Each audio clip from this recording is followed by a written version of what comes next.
Hello, my name is Megan Angel, and today I am presenting my Project 1, which I decided to present the Nolli map. In this Nolli map, you can see that it's very large, it's very detailed.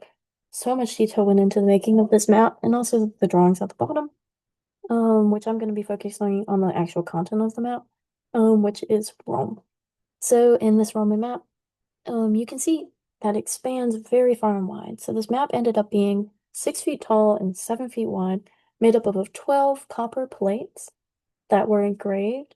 And then these engravings then made paper copies to be distributed to higher up officials, surveyors, and anyone of that upper level class. So this map really wasn't made for the general public, and it wasn't made for the people. But oddly enough, it was made about the people, which I find very interesting. Because if you're making this map about the people, there are many aspects that need to be reflected in this. So looking here in the map, in the making of this map, it is a figure-ground relationship map. So it is showing the public spaces versus the private spaces. On the left, you can see a church, a piazza, and other various public buildings. On the right, you can see the Colosseum and also the Roman Forum. So all of these places, they are deemed as being public spaces, and the black buildings that are hatched, those are private spaces, or things that you cannot get into. So with this being commissioned by the papacy, by Pope Benedict, Noli made this map and was surveying all of these spans of Rome. And with this, the papacy, of course, wanted their churches to be included as a public space to feel welcoming. But within these public spaces, they're not always welcoming to all types of people. So it's not really reflected well. And also in the making of the map, here in all of the drawings of the churches, it looks as if you can almost just walk through. There's no doors. It's just like an extension of the exterior. That's what these um that's what these public spaces were meant to feel like. They were meant to feel like they were just an extension of the exterior outdoors, where you could just reach in and grab it and be a part of it. Whenever in reality, this is not true at all. There are very big, heavy facades, heavy doors, blocking the way of people coming in. So this is really misleading.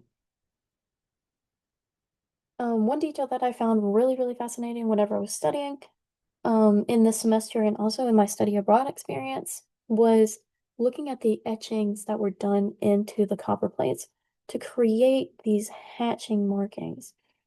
Even if that wasn't done in the copper plates, but done after, either or, they were very beautifully done because they're hand done, line by line, either way, to create this really dark, thick hatching.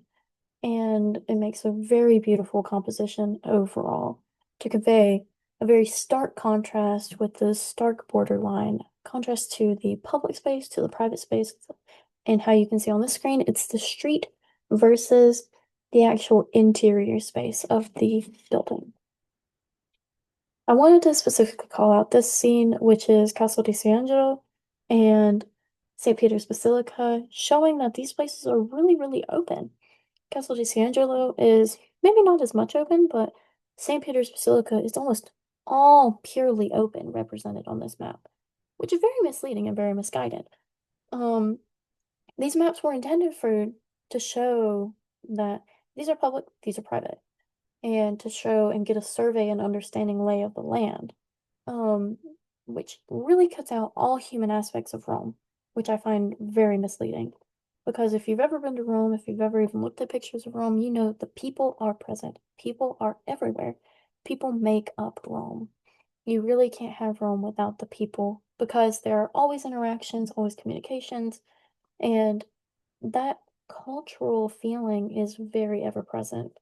So these stark, clean lines, this crisp showing this is public, this is private, doesn't show the fluidity of people's interactions and discussions from their balcony window at a fountain, looking in a piazza, looking up to their friend or at a dinner spot, at a restaurant. There's so many middle ground interactions that are not represented here in these drawings, which is really misleading and doesn't reflect the heart and the feeling of actually what Rome is. Even if this is a surveying map, there still should be some sort of discourse in this area. So what really got me interested in the Nolli map was actually my study abroad experience last spring whenever I was in my undergrad before I graduated in May. We got to study many different maps, all of different types, and we also did a studio that was based in studying the historic pathways, which of course we interacted with Alan Seam, which you can see his book on the right, which is tracing historic pathways through Rome.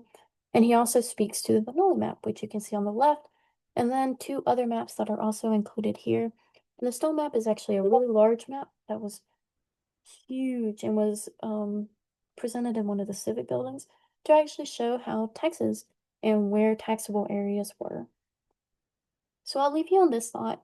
Is a contrast picture of Nolli's map and also pictures I took personally in Rome. You can also see where that stone map contrast to Nolli is in the very top. I wanted to represent how you can see the people, you can see the life, and also like in the Roman Forum in the bottom right picture, and also most of the pictures, you can see that there's a fluidity, there's balconies, there's people, sidewalks, everything that's showing this interaction of people ever present in Rome and changing it and moving it in ways that are specific to them. And that's not reflected in Nolli's plan, which some might argue that that shouldn't be reflected in Nolli's plan because that's not the point. But I think if you're doing a survey and understanding Rome's architecture and how it works, I think this would be really, really important. So I'll leave you with that and thank you so much.